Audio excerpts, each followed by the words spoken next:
why don't we begin? Welcome, everybody. This is obviously an odd night because we don't have any formal cases to hear, so a lot of the formality of the meeting and some of my statements I'll kind of gloss over since they're not relevant for tonight. But just a quick question, is there anybody here for public comment? No? Okay, so the only item on our agenda is the presentation by HDR. Okay. Let's begin. So good evening and welcome. This is the February 7th public hearing of the Land Use Commission. The City Code directs this body to hear applications for map and text amendments, special uses including plan developments, zoning relief, and appeals from decisions of the zoning administrator, as well as to make recommendations regarding the city's long-term planning goals and objectives relevant for tonight. Depending on the type of matter, this commission will make either a final determination or send its recommendation to City Council. For roll call, I'm just going to note that there are 6 commissioners here, and that is a quorum. And we'll move along. Also present tonight from city staff are Planning Manager Liz Williams and Community Development Director Sarah Flax. Welcome. Typically, this is a formal hearing, and there are rules that govern our proceedings. Most importantly, only one person speaks at a time, so all testimony may be accurately recorded. Anyone who wishes to address the commission regarding any matter on tonight's agenda will have the opportunity to do so at the appropriate time. I'm going to skip the procedures that are relative to cases about testimony, and I'm also going to skip the oath because I don't think that's relevant for what we're doing tonight. Our meetings are audio and video recorded, so please make sure that you are at a microphone when asking questions or making statements so that you can be properly recorded, and all proceedings are subject to broadcast at a later date. Any matter not concluded on tonight's hearing will be continued to our next regularly scheduled hearing, and confirming that HDR is here. Yes, wonderful. Okay, so we have a quorum. I believe there are no meeting minutes to approve as of tonight. Right, so we'll skip that part for B, or 2 rather, which gets us right into the main item tonight for the presentation. So welcome, HDR. Liz, you want to say something? Yeah, I was just going to take a second to introduce Shai Roos, who will introduce the HDR team. Thank you all for being here this evening. We're really excited for this process to get started and look forward to your questions and collaboration throughout. Thank you, Liz. Good evening, Chair, Vice Chair, and members of the Land Use Commission. My name is Shai Roos. I'm an urban planning principal with HDR. For this project, I'm the project director. What that means is everything technical, whatever goes into the project, I'll be handling. We've got our project manager, John Brook, here with us. He's also an urban planning principal. And John is also a long-term resident of Evanston, so we dare not do anything but the best. And last but not the least, we have William Wellington. He's the project planner for this project, so everything you see is produced by him. So both of us are more superfluous. William's the person who will be doing a lot of work on this. So with that, yes. Oh, I didn't know if you had a question. Do I just move it? So today we'll give you a quick we're really excited because this is truly the kickoff for this. We did have a launch yesterday, but for the project, you're the first advisory board. You're the ones we're coming to, so this is the kickoff today. So we're very excited to talk to you about what the project is all about. I'm pretty sure you all know about this. I'll just run through. Okay, maybe. So really, we've been talking about how this is once in a generation opportunity. It is a 20-year plan. So what it really does is produces, in the end, 2 documents. One is the comprehensive plan, which will be the big picture, the vision for what Evanston wants to be in 2045. And then the zoning code is an implementation tool. But it's one of the implementation tools. We'll be developing it, but in the comprehensive plan, we will have many other implementation actions for other things. the zoning is just mostly land development policies that we will develop as a companion to the zoning code. So really, the whole idea is improve our quality of life. So land use, zoning, transportation, housing, will be touching on all of these. Of course, this is not the only thing where quality of life is concerned. Because this is truly going to be a community plan, it'll be an iterative process, so more things might come out during the process that we need to address in this plan. The way we'll work on it is, you've done a lot of work, like, the zoning equity document, or you're gonna do the housing strategy soon. So what we use this plan for, or can be used, is implement, for example, the climate action plan or the E-plan. We can, economic development strategy, so the comprehensive plan can take what we'll build on it, see how we can incorporate it, build on it, or like in terms of the housing strategy, we can do the groundwork for that plan. So either way, the comprehensive plan should work on what you've already done and create a base for what you're gonna do next. So why we wanna do this? Your existing comprehensive plan was done 24 years ago, and the zoning code 1993. So the world has changed a lot since then, and it will change a lot in the next 2 decades. So this is the time to prepare ourselves to see where we are and how we want to move forward. And so, like I said, this is truly a community plan. We are just staff and HDR. Our job is to find out what the people want and help them develop this plan for what they want for their community. So these 5 phases all will build on each other. So we first, whatever we find out about the lived experience, and the vision will be developed by the people through all the events that we'll be having. So once we build that, we come back to the community to make sure validate that we were right. Like, once we find out what they want, what their vision is, we develop the goals, we develop some strategies, we go back to the community to say, does this work? Are we right? Do you have more ideas? Let's work together. Then we create the draft or the plan. And then we go back to them to say, now that the whole document's ready, are you all still okay with this? Is there anything else you want in there? So this whole process will go on this year up until November. November is when we bring to the final version to you all for the adoption process. But I'll go forward real quick. The adoption is not the only time that will come. Y'all will be the advisors for this, the technical advisors. So every month you'll get an update. Every milestone will come back and let you all know what we heard from the community, what we did with that input, and take your direction and advice on, does this work? So you will have all these updates. And so then coming back to how the community will be involved, there are many ways. So there's in-person.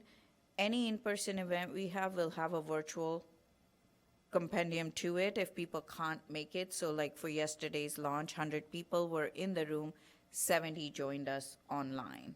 So you have a very engaged community. I have to say, in my entire career, I have not seen that much engagement at the first meeting. So I'm really excited about this. So what we're gonna do is, what? He said, just wait.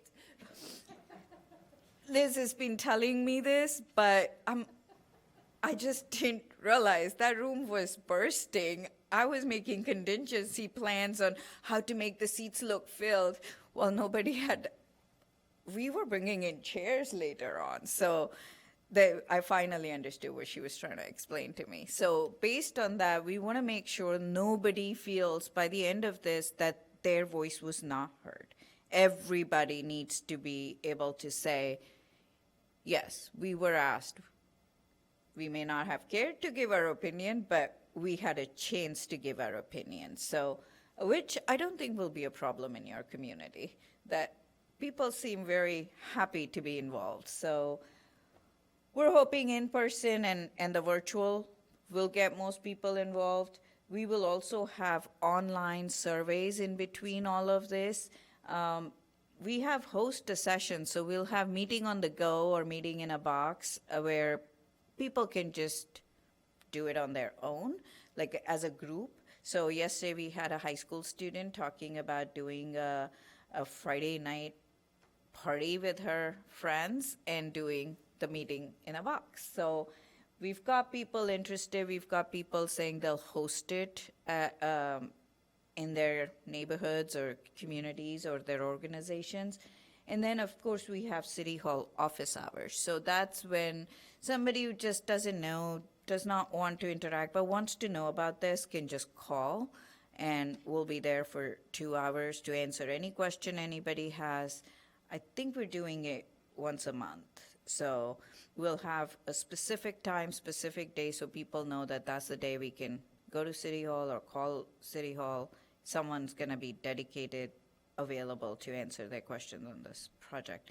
Of course, if they can reach us on the project website. So envisionevanston2045.com is live and working. There is a subscribe, there is a comment section there. So the whole time anybody can make a comment, send a subscribe to get project updates. And we also have lists. I think yesterday, people can always sign up on their own too to say, we want to be involved. We want to, yesterday I think 8 people came up to me and I sent them your way to say, we want to be ambassadors. We want to be involved. We want to volunteer. So we have lists of those too. So there are many ways to get involved in this, and you'll get an update monthly on where we are on that. So how it all comes together, like I said, this really is the community's plan. We hear from them, we work on what we hear from them, we bring it to boards and commissions, we hear your input, we take it back to them, and then after all of this is done, then we take it up to City Council for adoption. But it's a back and forth iterative process. We're going to be we're very flexible because we can't tell what we're going to hear in phase 2. So we can't really say, oh, this is exactly what we'll do in phase 3. We may have to pivot. And that's when we'll come to you and say, here's what we heard, here's what we're planning to do, your thoughts, ideas, how should we move forward? You're the ones that know the community really well, and being the Land Use Commission, you also have a good history of what has happened development-wise in this community. So we will depend on you to help us out by being ambassadors, getting the word out to your networks to be involved in this.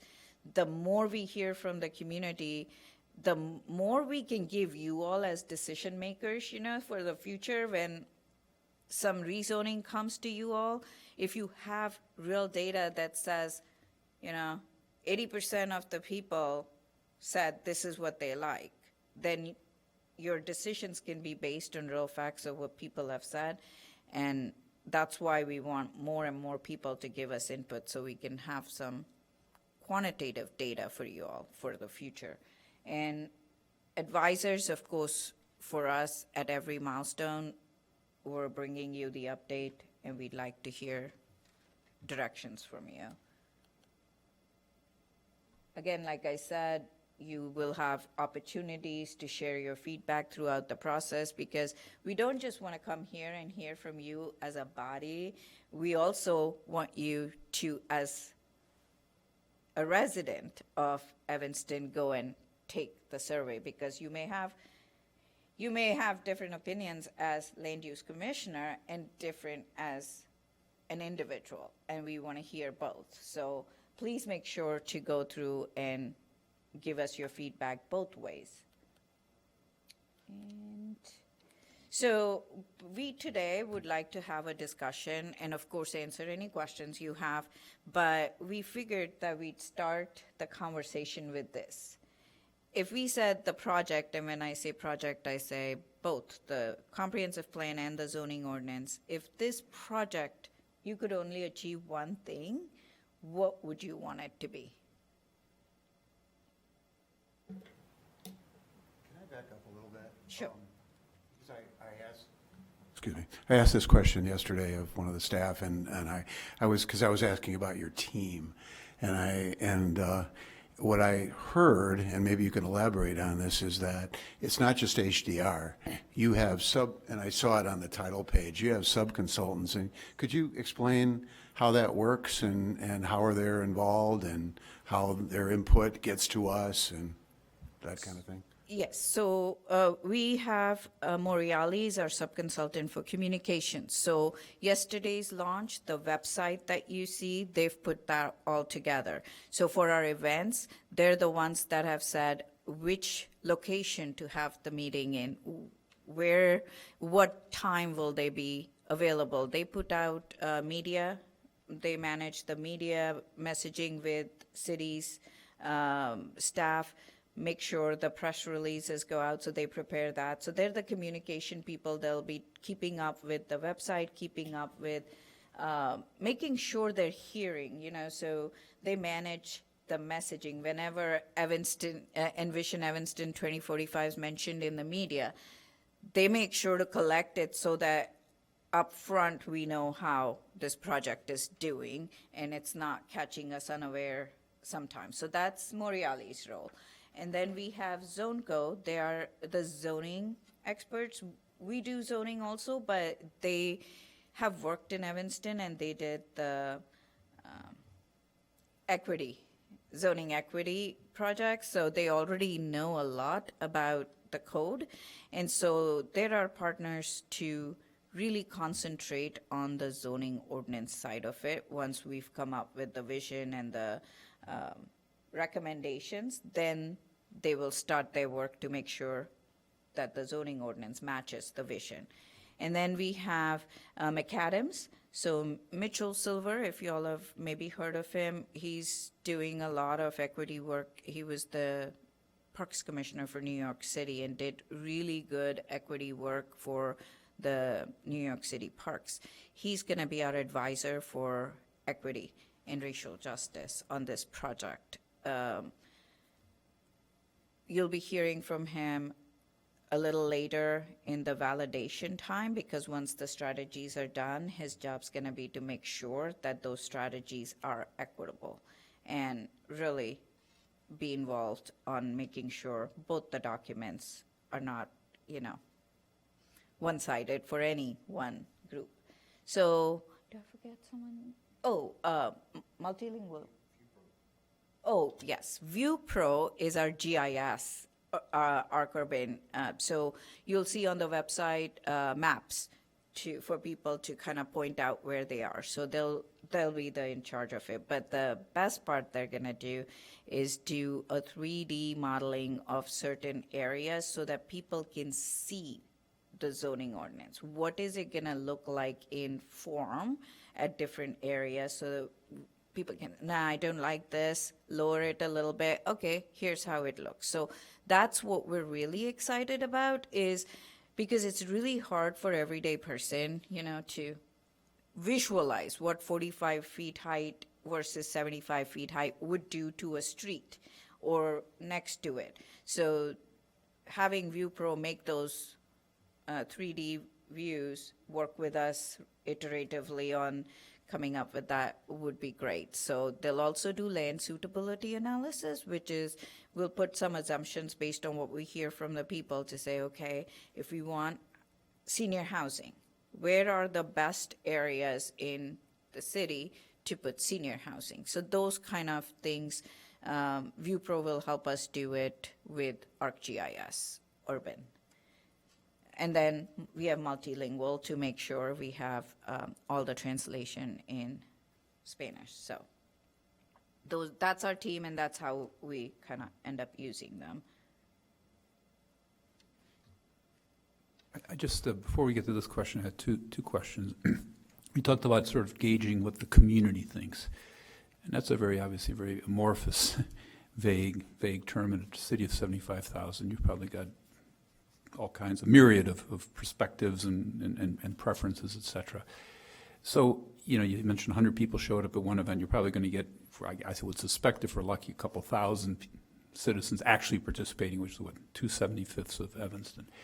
Do you have a methodology, or do you use statistical? I mean, how do you validate that very small percentage of people who've participated in this process actually do represent the views of the city, of the residents? Again, if you're a resident and don't come and don't participate, you can't then complain. But we want to get it right. And is there a sort of methodological, tried and true approach that we are actually getting the views of the people, which is that's my first question. And the second is, when you have these public outreach events, do you frame the conversation in a way, in other words, where you're sort of, do you just, what do you guys want? Or do you start off by saying, here are some potential things that we would focus on, and sort of try to, frame and drive the conversation in a certain direction? Like, and third, are you starting off with the premise that, okay, we really at the end of the day want to drive economic development, or at the end of the day we really want to drive equity, or at the end of the day we really want to drive X, Y, or Z? So let me start I know I with throw the through third one. three things there, but I'll start with your last question. There is absolutely no premise. This is the very start. The community tells us what they want at the end of the day. There is no preconceived notion on anyone's part. We will see what the community is telling us and then build off of that. And so you will get data on why something, in the end, if something comes out as the main theme of the plan, you will see how it came together and how the community has pulled it together. So that much, first and foremost, no preconceived notion. The community will create this plan. If I could just piggyback on that, John, the one caveat I would say to that is the city has adopted some recent plans that do focus on areas that impact the comprehensive plan. So, for example, our Climate Action and Resiliency Plan, our E-Plan, the City Council just adopted Evanston Thrives. We are about to look at an update to our Parks Open Space Plan and the strategy for that. So I would say those are known because they have gone through robust community conversations. And as Shai mentioned earlier in the presentation, it is our direction that we would be building off of those plans and not starting from scratch, because I think there is somewhat of an understanding of priorities on those particular fronts that have already gone through a public process. And so I just want to, we're not starting from scratch, but I would say that we're going to build off of the knowledge that we already have in terms of community priorities. I think maybe part of John's question too is how do you, well, let me just say, last night I was very disappointed in the presentation that the city made and the mayor made, because it seemed like the people that spoke talked about, sustainability, and they talked about reparations, and nobody talked about economic development, for example. And so if you get if a lot of the comments, because those are the active participants, about reparations, for example, or sustainability, and you don't get a lot of comments on economic development, which personally I think that's the most important one. Can you steer the conversation that way, and so get a more representative? And so that, I think, was your first question, maybe, is how do you get there? So we usually, the methodology is, there's many things, there's topics or agendas that need to be covered, then there's geographies that need to be covered in the city to make sure all corners of the city have participated, and then there's the people. all ages, all races, make sure. So what we do is we make sure to collect that data so that we can see, okay, this meeting, so many people showed up. So for example, if yesterday's meeting, I had to say, very nice that a lot of younger people, like someone came with little kids too. So young parents were there, high school students were there, but your majority was your senior citizens. So when you look at Evanston's age distribution, so we'll make sure that is a certain age group not represented. If they're not, where can we find this age group? So we'll go to that area and make sure that we get that age group represented. Or ask, for example, mostly it's high school students who usually don't get represented. So we go to high schools and do social studies classes to say, we need your input. You're the ones that are gonna be running this 20 years from now. So that's how we kind of make sure that we keep an eye out, we keep recording, who are we hearing from, we have that data, and we make sure we go out and find that group to get it. And then topics, basically, like we said, there are some basic topics that have to be covered in a comp plan. Like we can't do development without transportation or economic development. So we will make sure that those are the groups we are asking. If nobody's talking about it, we'll throw out a survey and make sure people tell us if the conversation went on reparations instead of economic development. We're going to make sure that we have an event that is focused on economic development or some topic that got left. Another way to maybe ask what I think I'm hearing from the other commissioners is what we've seen in this commission itself is on cases is that sometimes the folks that are most vocal, the folks that are on the most extreme on any particular issue are also the ones that are most vocal. So we're trying to figure out how are we also representing like the middle, like moderates.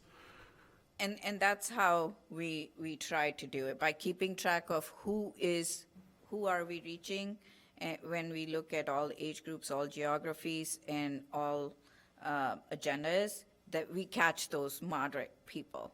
And we usually try to catch them, so we'll do a little research on, say we're doing something at a rec community center, we will figure out what time period on what day is the maximum amount of residents going to that community center. And we'll just make sure to be there and have some of the questions boards, intercepts ready to, if they don't have time, at least hand them the postcard to say, please go take a survey. So we'll try to get people and make sure that it's not one-sided or skewed. Does the previous comprehensive plan adopted by the city, does that give you any standards for moving forward? Or do you sort of say, we'll just put that aside and we'll start new with some of the newer plans that the city has identified? Are there any benchmarks there that you think are worth looking at again, or would you review that later in the process? No, we start with that. And before we get to the new plans, you want to know what the foundation of the city is. That a lot of work went into that.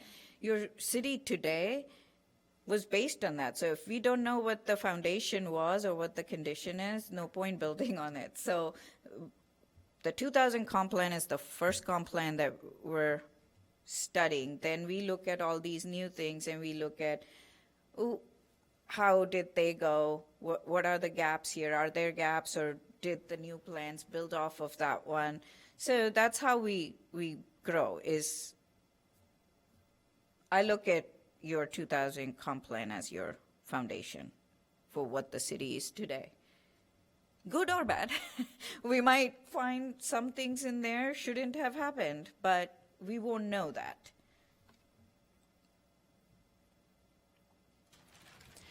Going back to methodology, as you've heard from the commission, we often have somewhat conflicting views of what should happen in the city, and they all need to be expressed. But then how do you sift through those Do you try to categorize them in some way? Do you do it numerically as to what people are concerned about? Can you give us a little bit of insight into that?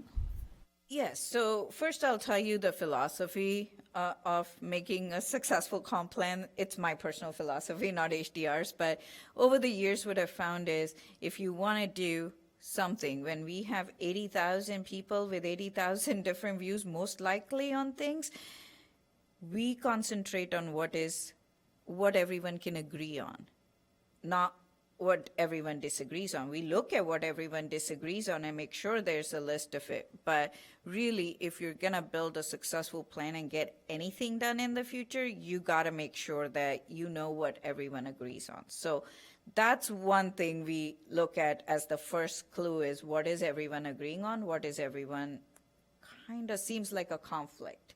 So that's how we categorize first. Second would be themes. We look at really most things fall into themes. So we take all the input we get and have it in a database to pick out the words, the common words, and then group those together. It's like a puzzle that you put together because, you know, you'll see our databases with different colors, but we do look at the common themes so that when we come to you, we're not coming with, 3,000 different things and going through it. We'll come and say, we did this. Here are the top 10, top 5 themes that came out of it. And then we build off of that, so. Will you, when you update, you will update us on your progress, and I'm just thinking, how do you get to the middle? Will you publish in progress what you're hearing? And the reason I'm asking is because then maybe someone who's kept quiet will hear, well, wait a second, that's not what I want, and they'll speak up, where they might not otherwise. Is that? You want to, every phase, at end of each phase, we'll say, here's what we asked, here was the purpose of this, and here's what we heard, here are the key takeaways.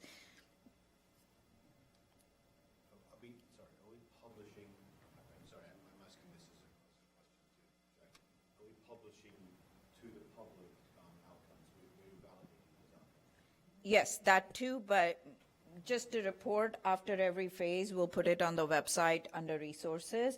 And then some of that will build the next phases, activities and survey questions will be built off of what we heard. But for sure, before we even put it out, we'll have a report that says, here's what we heard. I'm specifically asking in progress so Yes. that people can, yeah.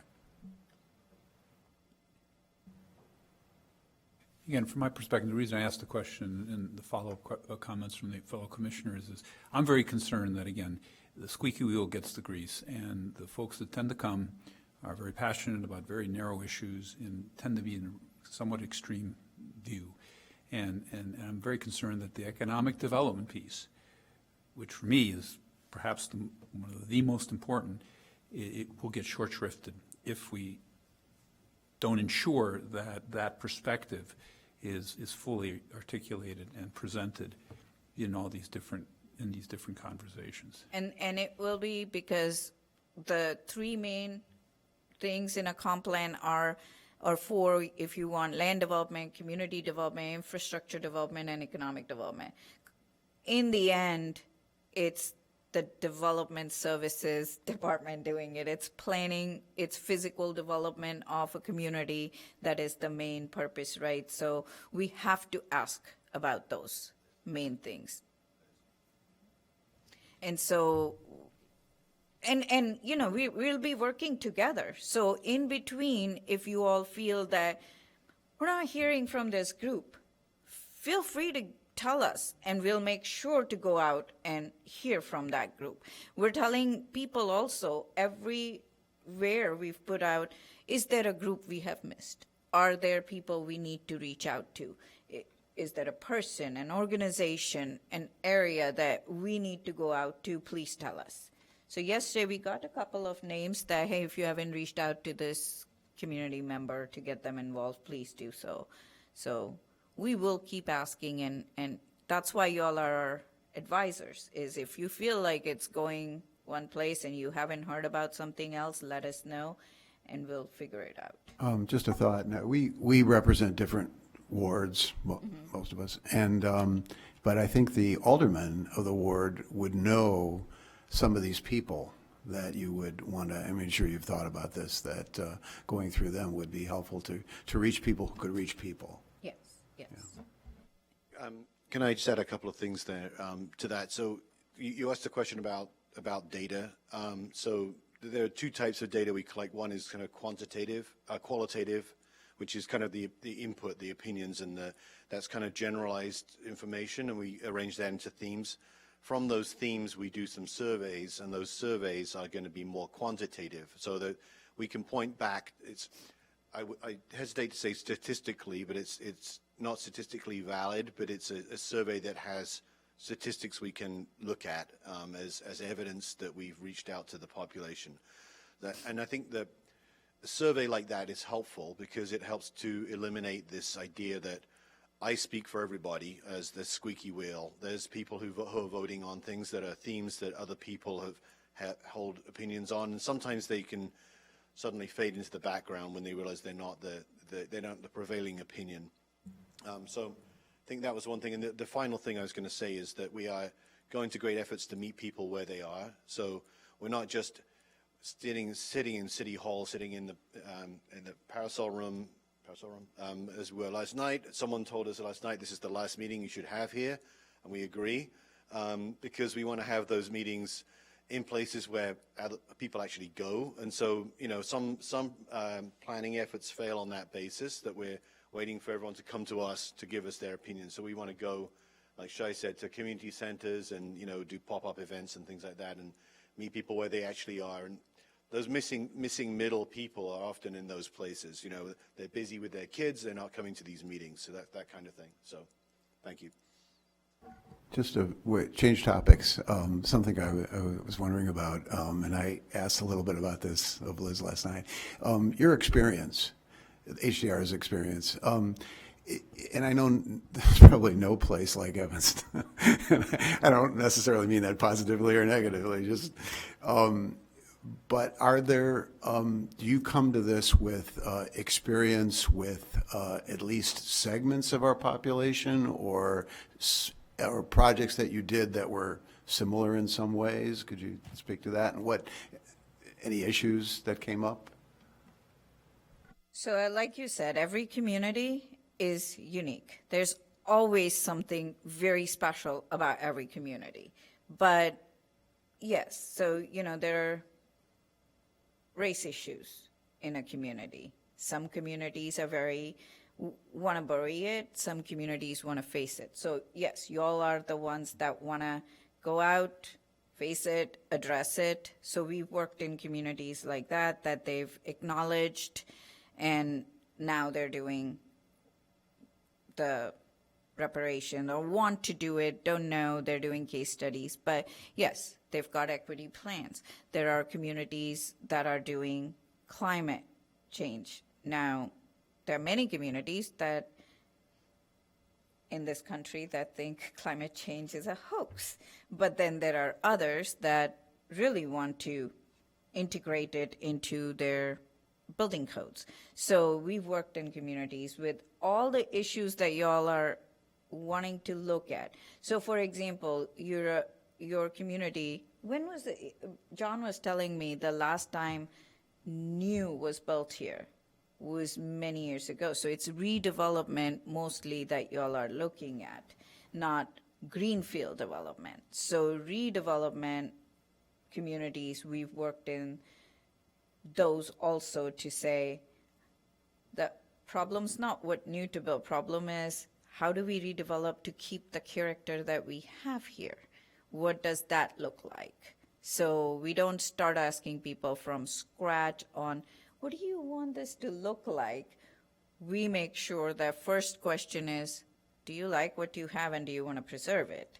If so, then visual preference survey for communities like yours that we've worked in is different. So we're not just randomly throwing out architecture or visual imagery for people to select. We're taking your community's photos, not other communities. Greenfield, we take it from all over the country.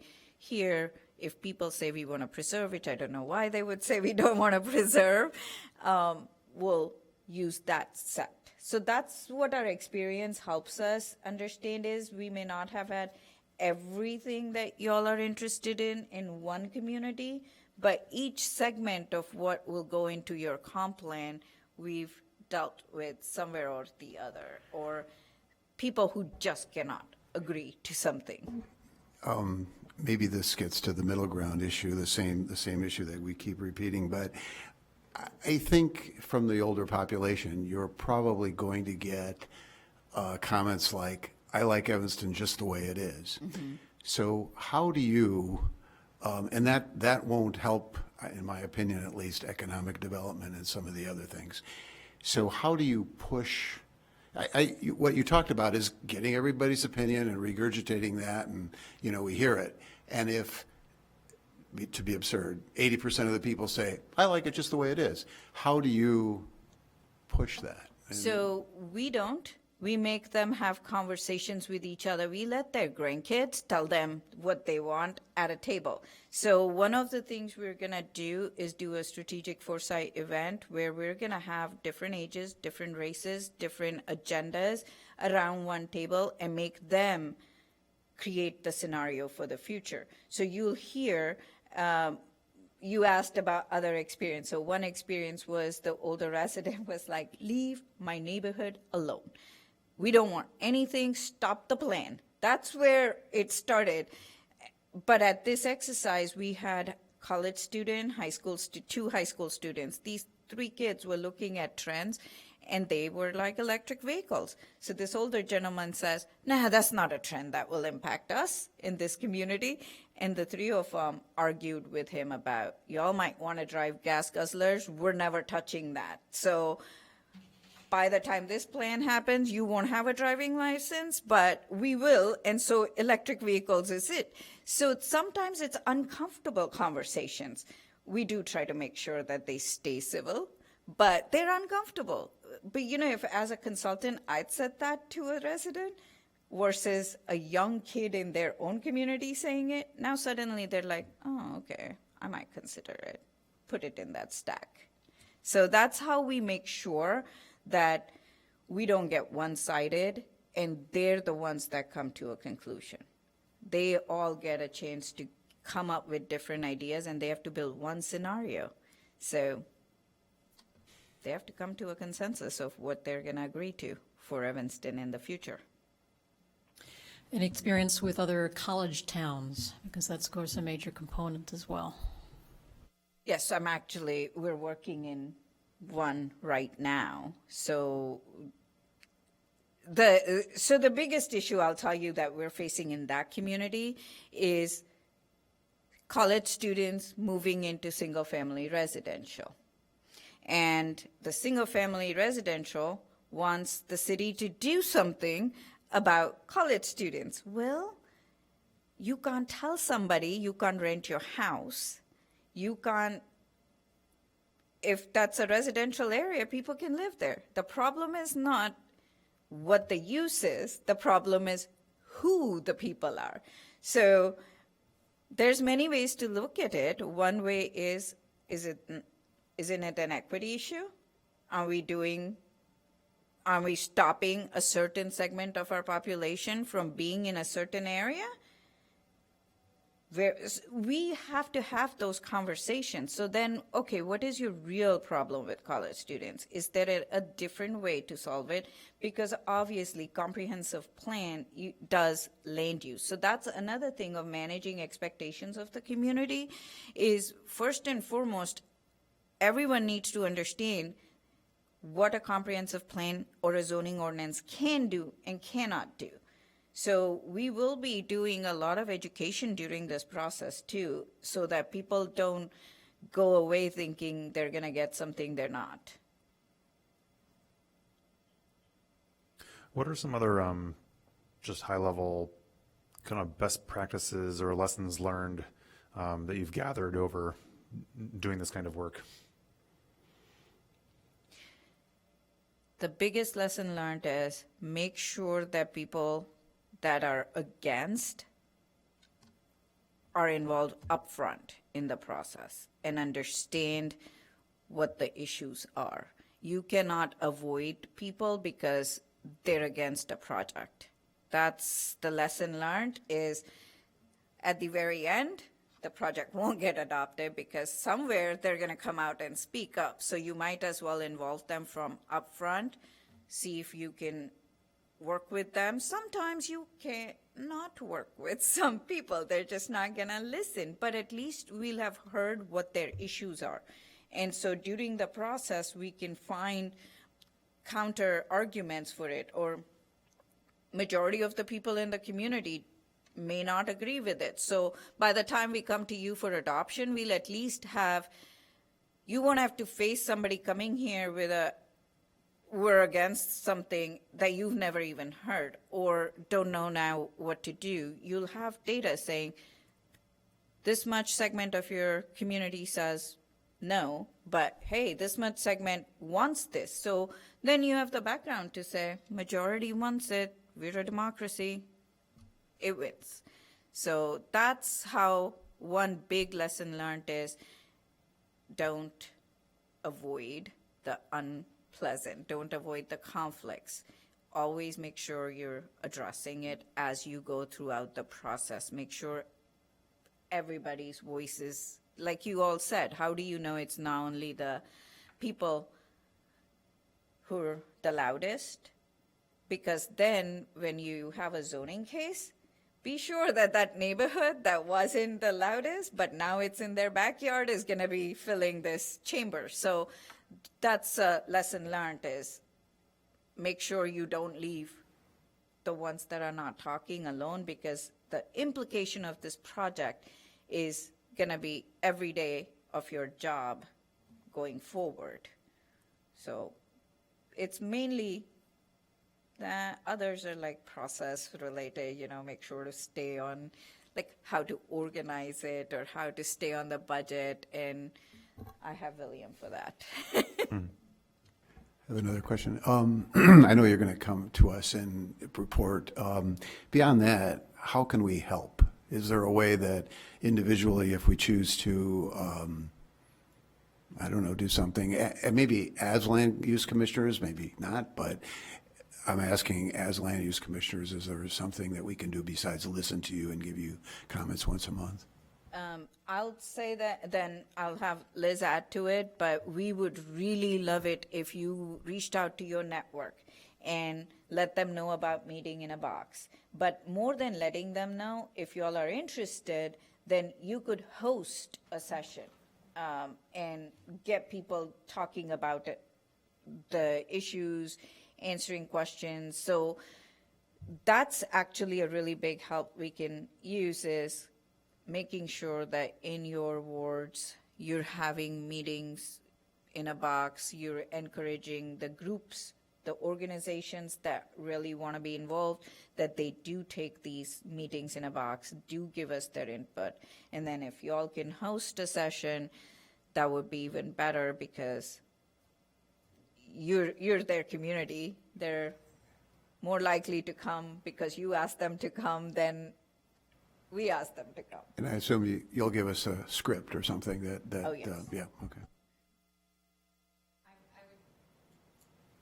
Sorry, I would just add to that too. I think it's really important that we have open communication and feedback loops throughout this process. So if you're hearing things in the community, if you're, seeing that we're missing, as Shai mentioned earlier, a topic area or something, we've intentionally designed this process to be very iterative. And with every phase, we will reflect back and adjust and pivot.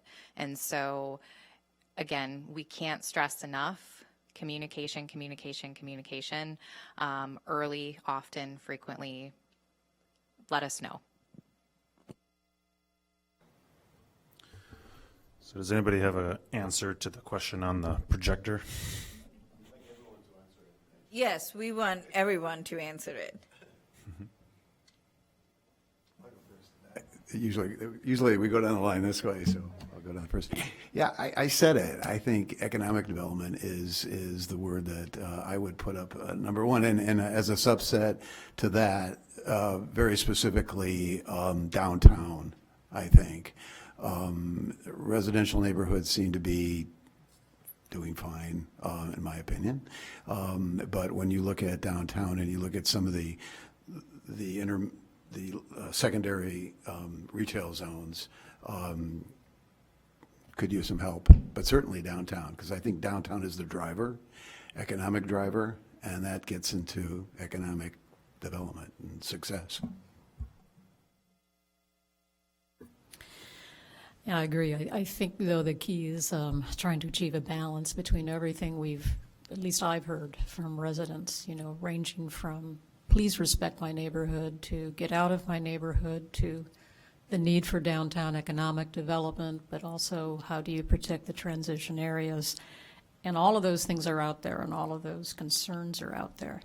We are never going to be able to give everything to everybody in the way that they're all happy, but to find, as we say, that common ground, some meeting place where we can say, here are the drivers for the city economically. Here are the areas that we know are somewhat fragile and need to be protected. Here are the areas that need resource development so that they can become a much better part of the community. If we can identify those things and be able to get some common ground, I think that would be, to me, the most important thing we could do. Well, I'm going to be a little bit different. I think that, as my fellow commissioners will attest, I think it's really important that we marry we incorporate people elements into the plan and not just the physical, the land use and the community design and all of the other things that are real prominent in the 2000 plans and frankly the two that came before that, preservation and environment. I mean, those have been pretty long-standing commitments, but I think it's really important that we understand how people use spaces in Evanston now, and then how that, what the needs are going to be over the next 20 years. I mean, are we a community that is going to have lots of, do the demographic turnover, so we're going to suddenly have lots of families with kids that need more daycare facilities? And if, because we struggle with where's an appropriate place to put a daycare facility, for example. Or, health, can people access the services they need to live healthy lives? And how do you accommodate those facilities within the community? And we're sitting here with two major hospitals, a university, not to mention a whole lot of other community resources. So that then starts to touch on not only land use, but transportation, the continuity, filling in the gaps of the sidewalk network, having healthy places for kids, the parks, and making sure that they're healthy and easily accessible, which then gets into the whole public safety. Are we a safe community? Are there parts of the neighborhoods where people don't feel safe? And if so, what do we do to, overcome that kind of barrier? So I think it's, from our perspective, we focus on land use and development proposals and zoning variations and all of those, but infrastructure is really important. And I don't remember seeing that at the boards last, so much, but, we're going to be, trying to, in the near future, probably, while this plan is being developed, there are decisions on what kind of civic center we're going to have, where it's going to be, and police and fire is another thing. And so I think, in one of the groups I would suggest you talk to, I think it's really important to include the public safety folks in the conversations, because, I mean, our fire department is obviously geared up to take care of the two hospitals, university, and the major commercial buildings we have downtown, but depending on what land use needs are in the future, are they, do they have the resources, or what's our policy toward making sure that they're engaged in the process? And, I would have loved to have seen, and education's always kind of a separate thing, but I mean, there's, I don't know quite what its status is. I know are in a state of flux, but there was kind of a cradle to a career initiative that was started a few years ago, and I don't know quite where that is, but I think that's, that's kind of a group to engage in too, because, even, so many organizations here, they start with a good purpose, and, for whatever, there are barriers and obstacles, and they may or may not, succeed long-term, but I think that their perspective or what they're trying to accomplish is important to put into the process. So I think if I have the one thing I'd like to, to see is kind of a marriage between people and place, because they're intertwined. And so that's what I would like to see. Absolutely. We design the city for the people.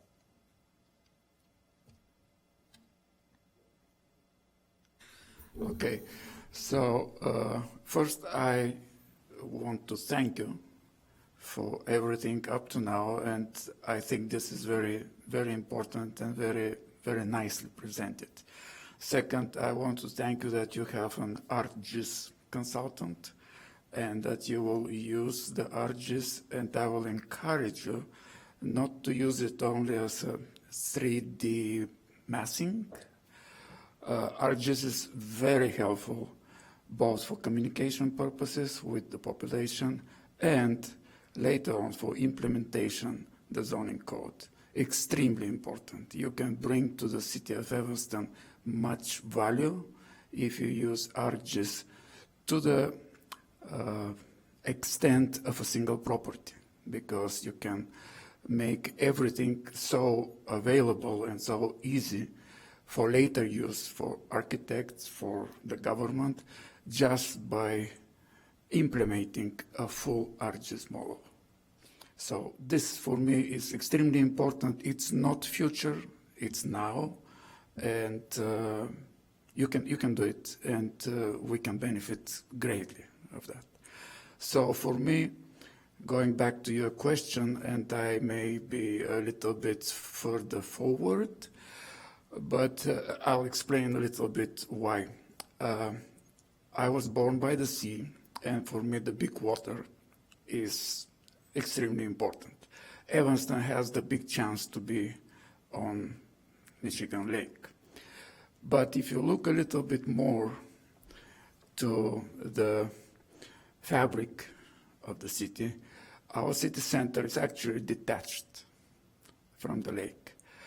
I would say that if we can encourage development, land development, so that more of our streets open to the lake with amenities and with pedestrian approach, this will benefit our city greatly.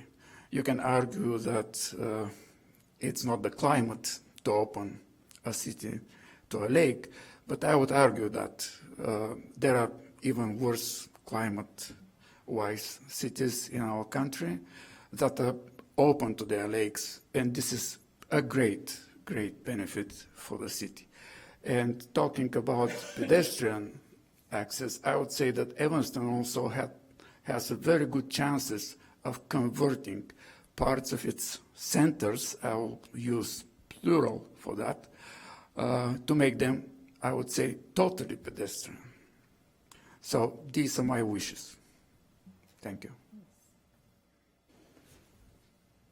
Yeah, I would agree with most of what my fellow commissioners have said. Since you're asking about one thing, I agree with George. It's economic development, particularly downtown, because if we get that right, that has so many positive ripple effects in so many of the other areas, employment, equity, et cetera, et cetera. And I do think, as someone who owns one of the largest, or an organization that owns one of the largest buildings downtown, it needs some work, and we need some, we need to bring downtown back. So, yeah, economic development, particularly in the downtown area. I agree with everything that's been said. In addition, I would say that the biggest item on my mind is equitable zoning reform. I think there should be more density in more places, and I can just see the resistance now.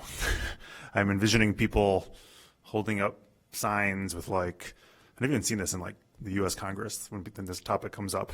People holding up signs showing a skyscraper next to their single-family home and being like, "We don't want this."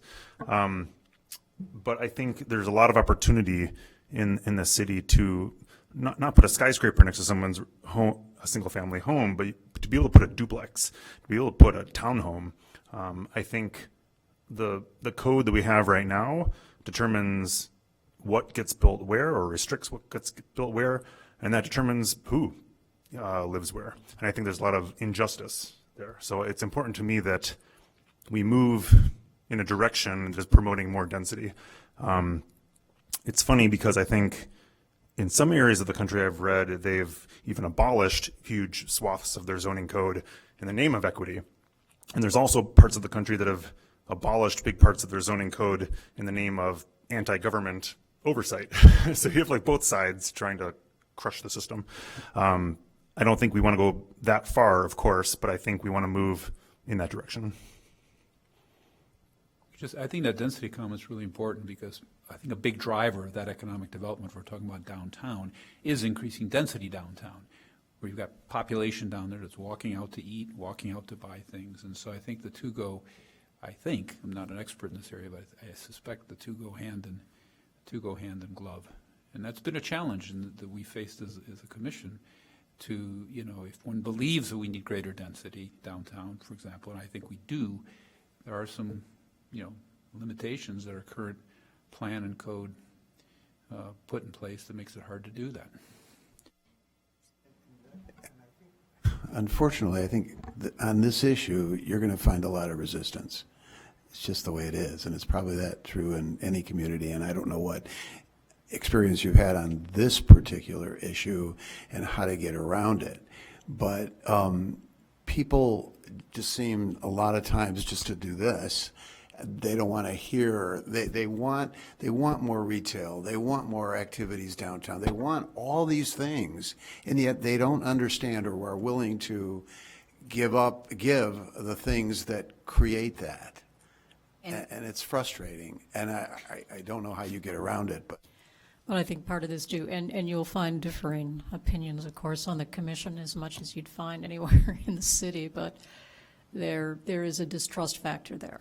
That yes, people want these things, but they're afraid of what could go up, or they think that nobody is watching out for them, and they're going to end up with the impacts of the congestion or the impacts of the density.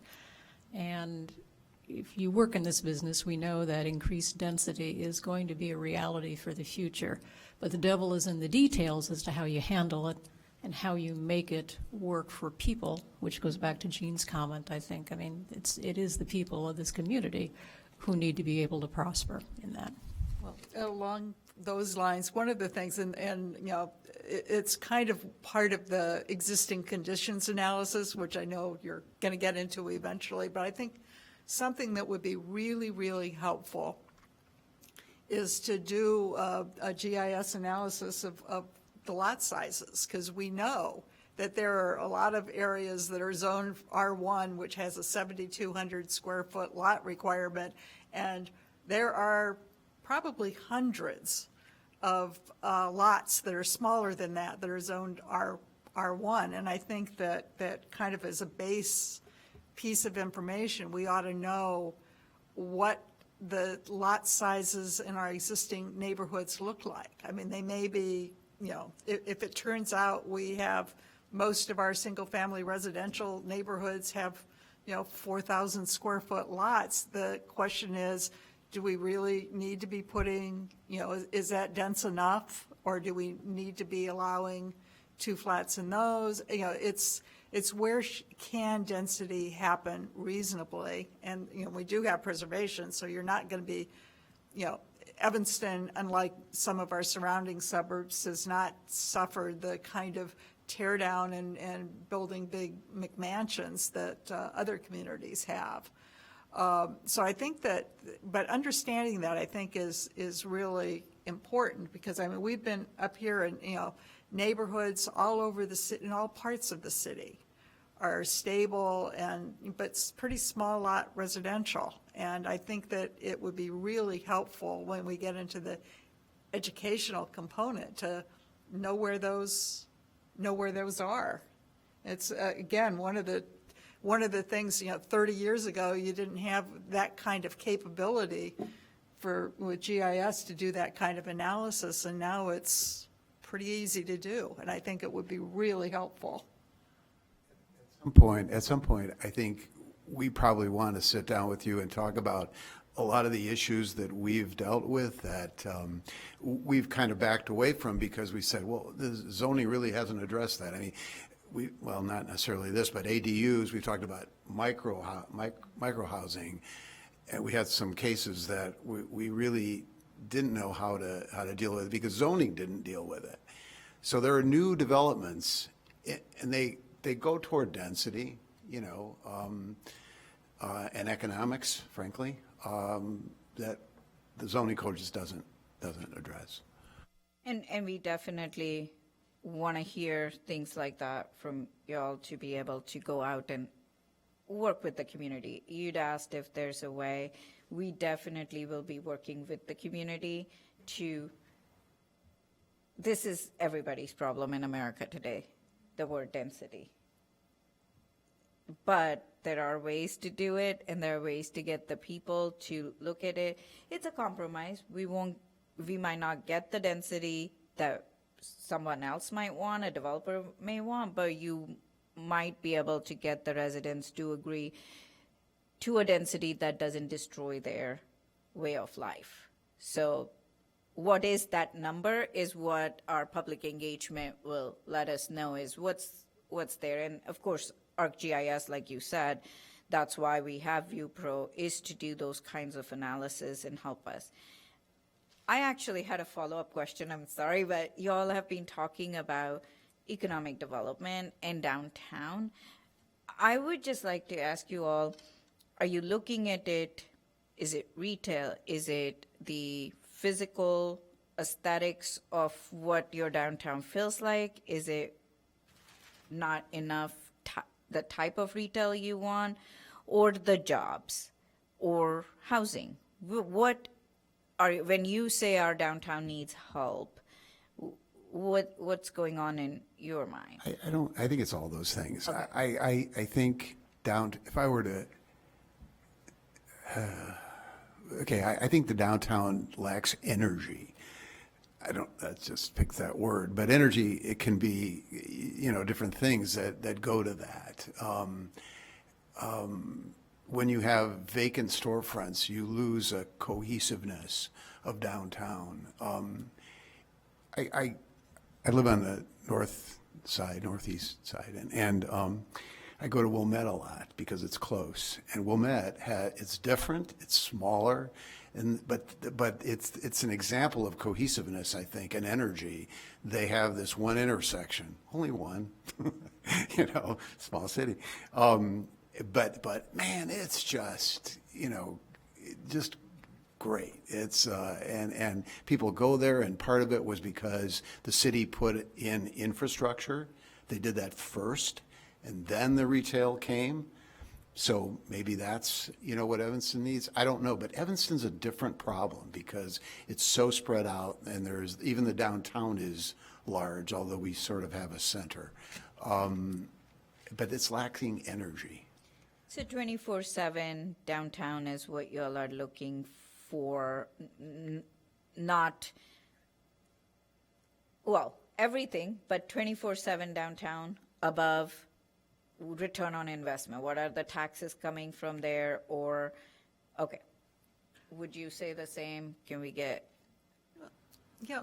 Evanston's downtown is really kind of an interesting thing. I mean, I've lived near the downtown for close to 50 years at this point, and, you know, student before that. So I've seen, there have been other times in the last 50 years when it has been dead as a doornail and nobody wanted to go down there. But a lot of the retail businesses survive because, you know, I worked on you know, doing some analysis of downtown, well, now 30, 40 years ago.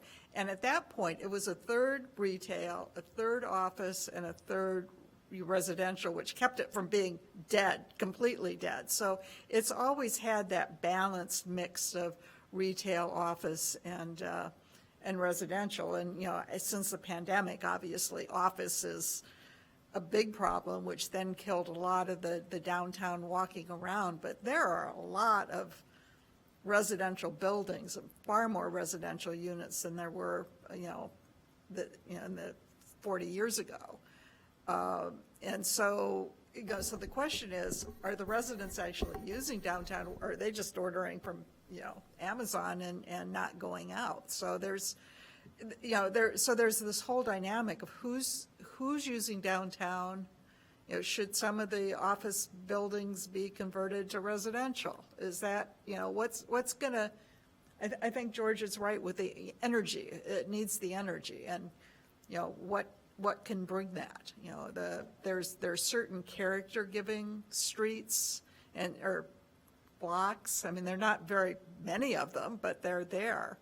And I think they're kind of important to the image, and it's kind of like, how can you build on that? How can you, that's kind of what sort of what the Evanston Thrives was trying to get at. So I think that's probably a decent Place to start. Yeah, but it's complicated right now. Can I add something to these thoughts? So I totally agree, and I will add one more aspect. By the way, I always wondered why Wilmette has such a lively downtown, and Evanston not so much. So I totally agree with Commissioner Halleck. It's the energy that is a kind of a missing. But there is one more thing, and I call it intimacy. So Wilmette has the intimacy of the place that is created both by architecture, both by the distance between buildings or the size of the street, the size of the surrounding buildings, and the traffic, of course. Evanston is larger streets, larger buildings. The intimacy in certain locations, especially downtown, is a kind of a missing. So it could be recreated. There are plenty of methods that can do that, but I believe this is something that could be done both with, let's call it landscaping, although it's not only that, both with some other small forms, both with retail, some other social activities, but this is something that can bring both the energy and the intimacy of the downtown places, if we talk about downtown. Andersonville is another intimacy thing, yeah.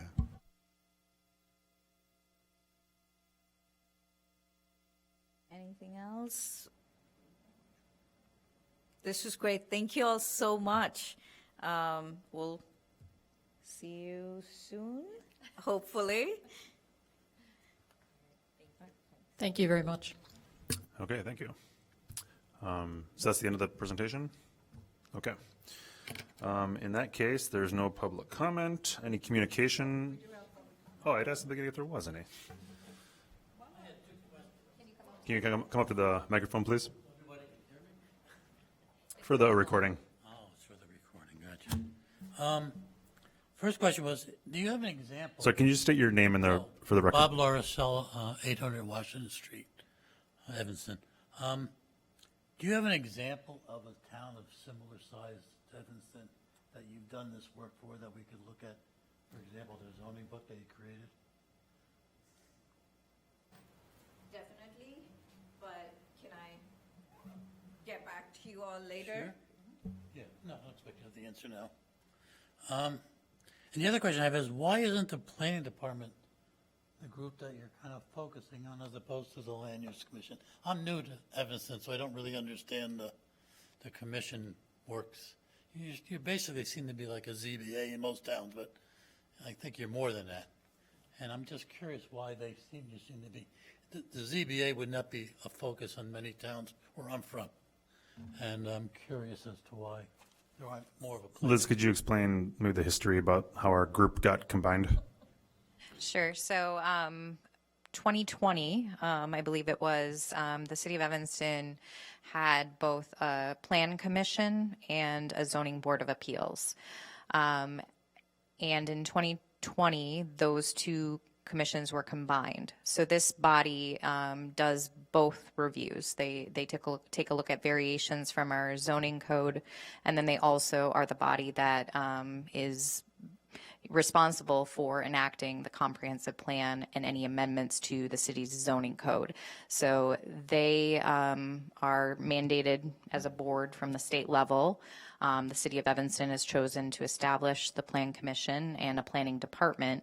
And so this particular body provides a recommendation on both the comprehensive plan and zoning code that ultimately goes to the city council for their decision. What's the planning department's role in all this? So the planning department helps support the land use commission. We're also actively working with the consultant team to support them in their efforts. So our team will also be supporting community engagement, facilitating some of the sessions that Shai just mentioned this evening. And then we are also, providing outreach support, communications to community members, just so they're aware of this process. You're not really a proactive planning department that would be doing master plans and things like that? Our staff does do that work as well. So in addition to the comprehensive plan, the community has some neighborhood level plans as well that our staff has been actively involved in the past. Thank you. Okay, thank you. That is the end of public comment. Is there any communication from staff? No, I think. When are we going to start the comprehensive plan planning? Get that for me. I believe we've officially kicked off that process, so thank you. Excellent. All right, thank you very much. That's a running gag in this commission. Okay, with that then, if there are no other comments, I'll move to adjourn. thank you very much. I'll second. A second, and seeing a move in a second, and everyone's on board with that, we'll be adjourned. Thank you very much.